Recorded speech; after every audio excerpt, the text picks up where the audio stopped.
To be irrevocable or to not be irrevocable? That is the question. Does your trust have creditor protection? Do you need a revocable or an irrevocable trust? Let's talk about the difference a little bit. We get this call all the time, which is, hey, I need a irrevocable trust. Really? Why do you think that? And then we walk through the questions. Okay, here's the basic differences.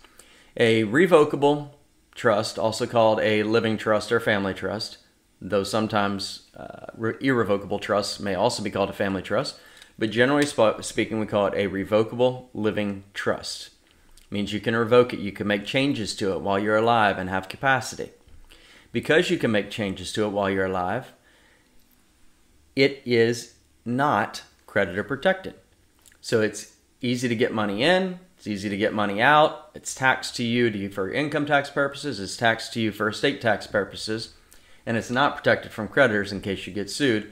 They can definitely go in and pierce that and get into those assets.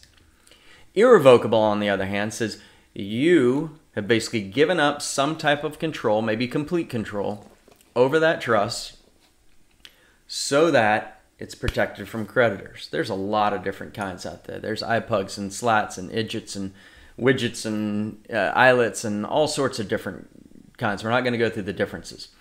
But generally speaking, when you have an irrevocable trust, you're giving an asset to the trustee of that trust that you create. Generally, someone else is the trustee. Sometimes it can be a spouse or a child. Oftentimes it's going to be a third party. It could be a corporate trustee, or it could be a friend or a CPA or attorney or whomever. But generally not your spouse and almost never you. These trusts, because they're built for irrevocability and you basically give away your rights of ownership, they should be protected if they're done right. I mean, you got to get the right one in the right way. They're protected from creditors. So if you have a business, or you have a car or property or assets that you want to protect from creditors, and that's a way to do it.